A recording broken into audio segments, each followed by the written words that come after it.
Tes.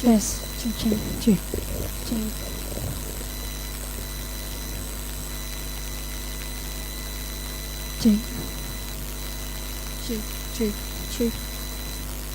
Bapak Ibu Dewan Hakim yang terhormat, inilah peserta SQ 025 dengan tema syarahan etika berdemokrasi dalam perspektif Al-Quran. Disilahkan.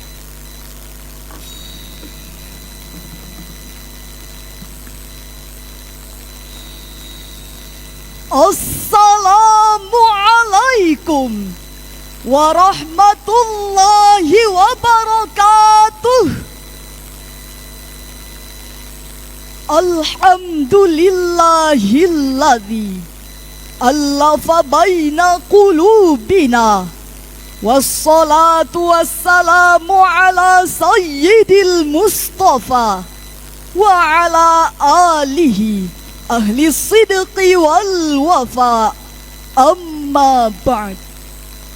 Dewan Hakim yang arif dan bijaksana,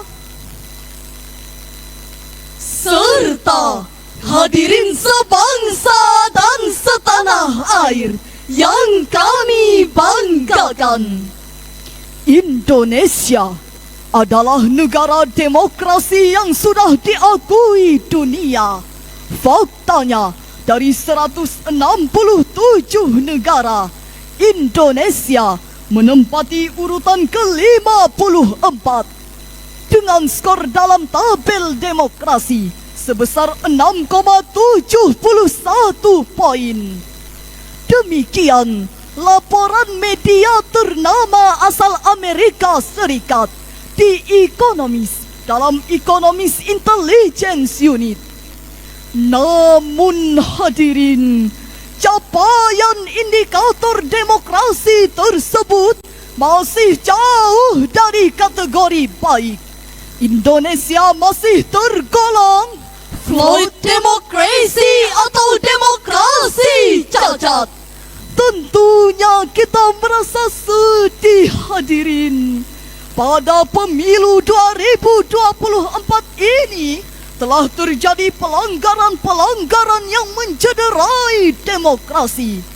Keberpihakan dari oknum aparat dan pejabat sangat nyata pada salah satu calon tertentu. Bahkan money politik, bagi-bagi uang, dan apapun yang diminta dan diinginkan oleh pemilih diberikan oleh calon-calon kontestan untuk mendapatkan suara. Jika mentalitas seperti ini sudah menjadi budaya politik, lantas di mana lagi letaknya pemilu yang bebas, rahasia, jujur dan adil? Jika ambisi untuk terpilih sampai melanggar pilar-pilar demokrasi, lantas wakil rakyat mana yang bisa dipercaya dan tulus memperjuangkan rintihan-rintihan rakyatnya? Dalam konteks ini, kami merasa tergugah untuk menyampaikan sebuah syarahan Al-Quran dengan judul Etika Berdemokrasi dalam Perspektif Al-Quran. Sebagai landasannya, marilah kita dengarkan firman Allah dalam Al-Quran surah Ali Imran ayat 159 sebagai berikut. A'udzu billahi minasyaitonir rajim.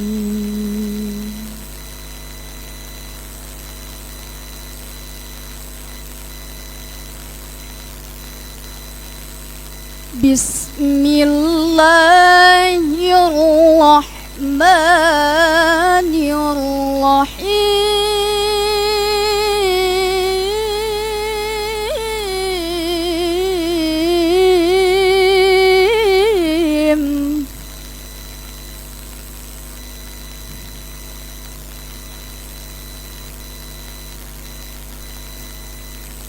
فبما رحمة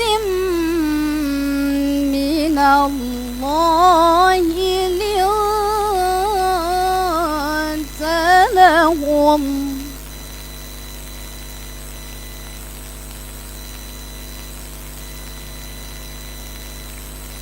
ولو كنت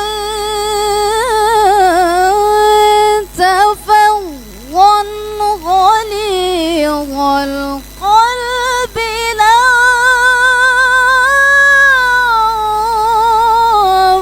لانفضوا من حولك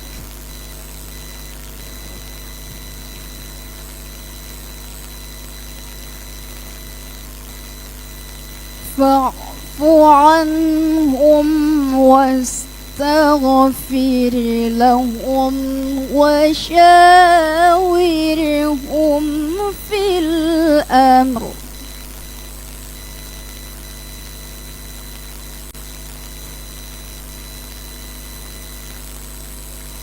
فإذا عزمت فتوكل على الله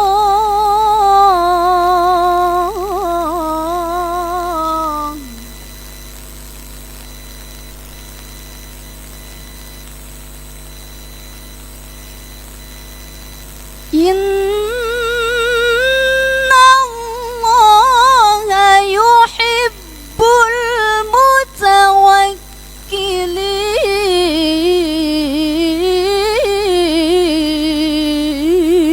المتوكلين.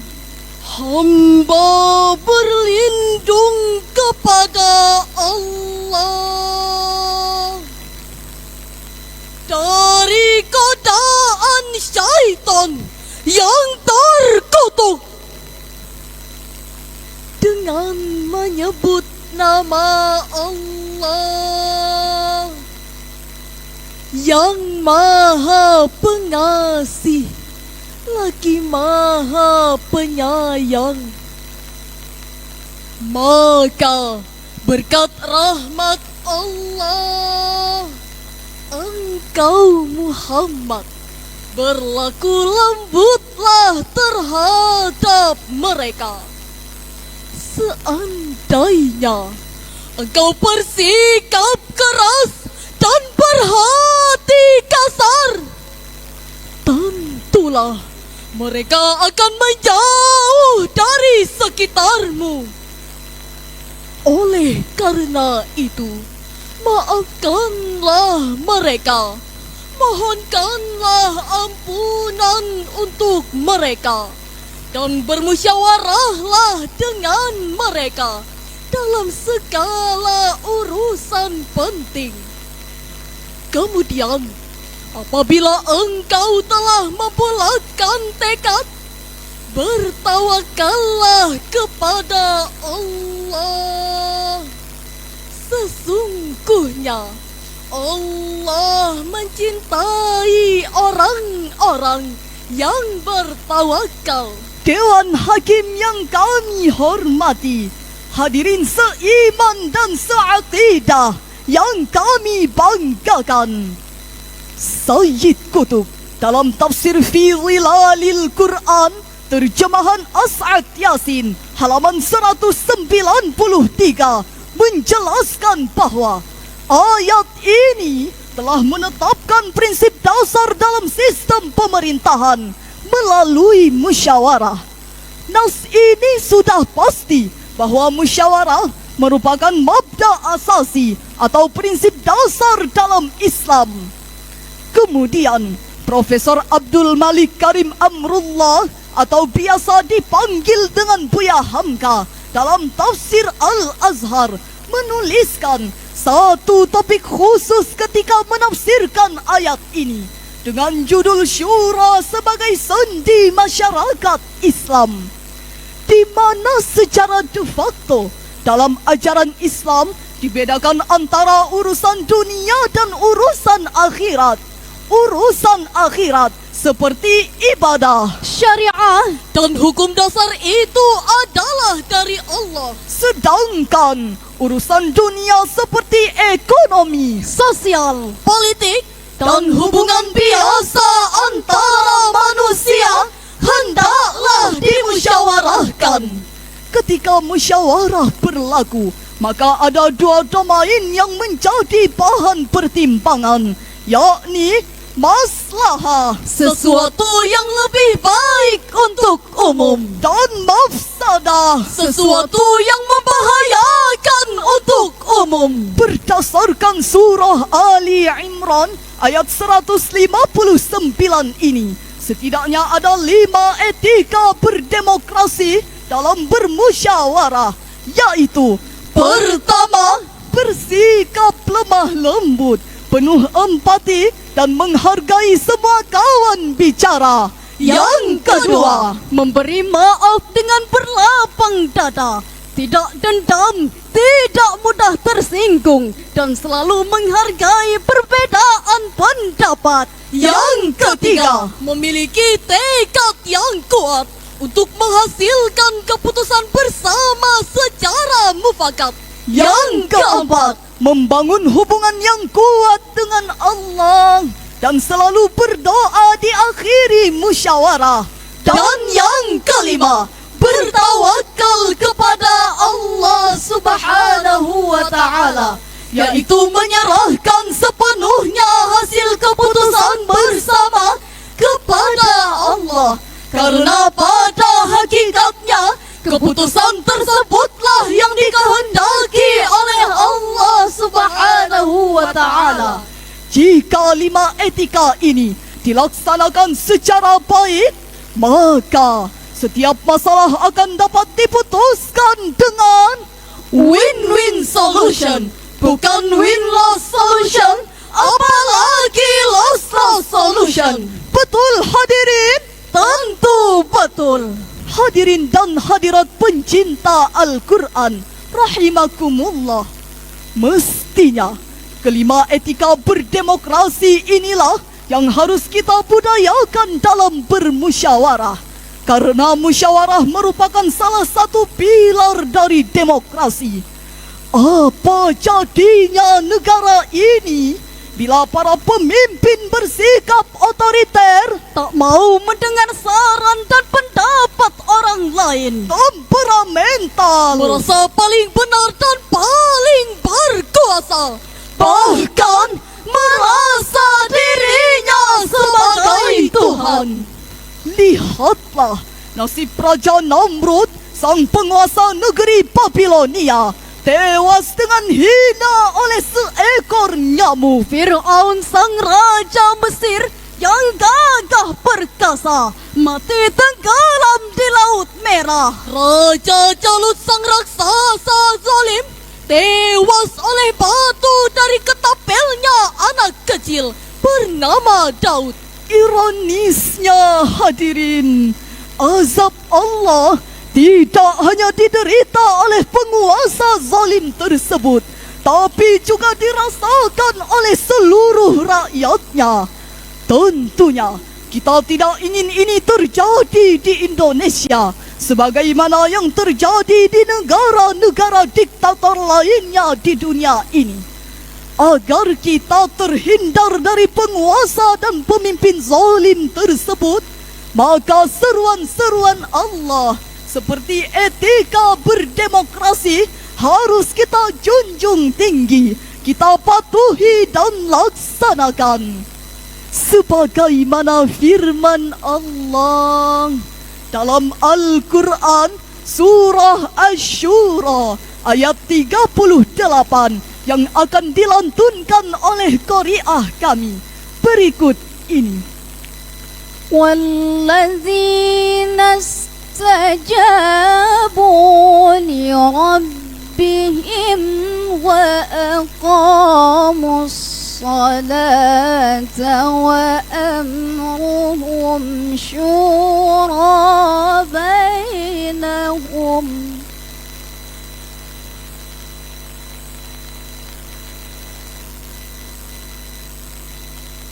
وأمرهم شورى بينهم ومما رزقناهم ينفقون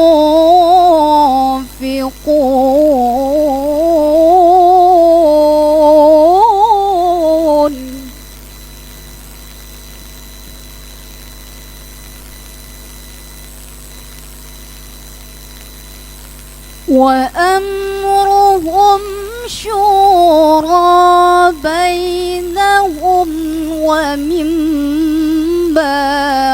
رزقناهم ينفقون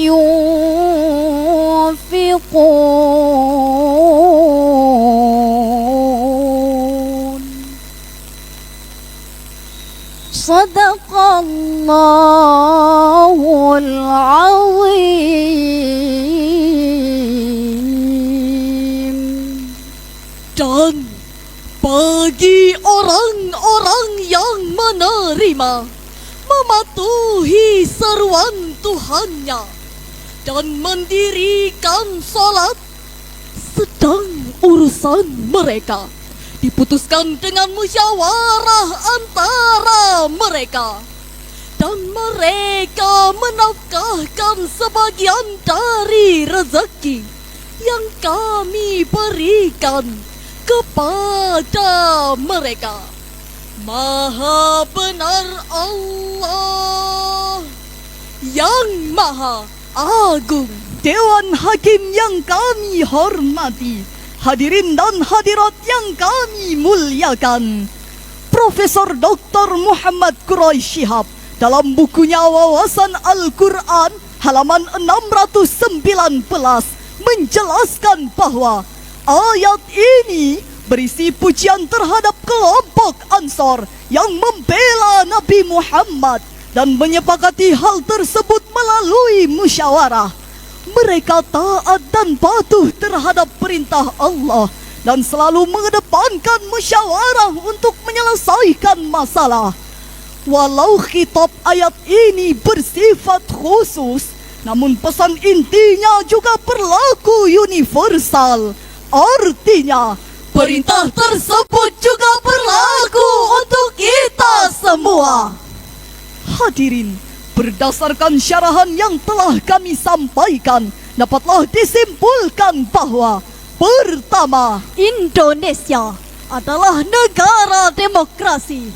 Agar kategorinya meningkat dari cacat menjadi baik, maka 5 indikatornya, yaitu proses pemilu dan pluralitas, fungsi pemerintahan, partisipasi publik, budaya politik, serta kebebasan sipil harus segera diperbaiki. Yang kedua, untuk mewujudkan demokrasi yang sehat, maka Indonesia harus membudayakan 5 etika dalam bermusyawarah, yaitu bersikap lemah lembut, mudah memberi maaf, membulatkan tekad, membangun hubungan yang kuat dengan Allah, dan selalu bertawakal kepada Allah Subhanahu wa Ta'ala. Dewan Hakim yang kami hormati, hadirin dan hadirat yang berbahagia, sebelum mengakhiri syarahan ini, kami akan menyanyikan sebuah lagu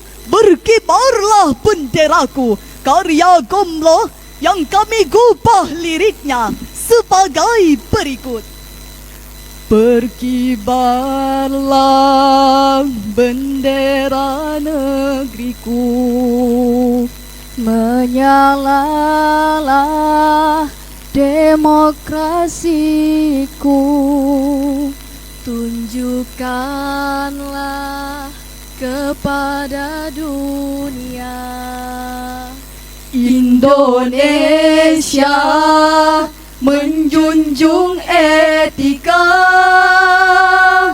Kami ingin pemilu yang adil, bebas, jujur, rahasia. Kami ingin pemimpin yang adil, bersih dari kecurangan. Demikian syarahan yang dapat kami sampaikan. Assalamualaikum warahmatullahi wabarakatuh.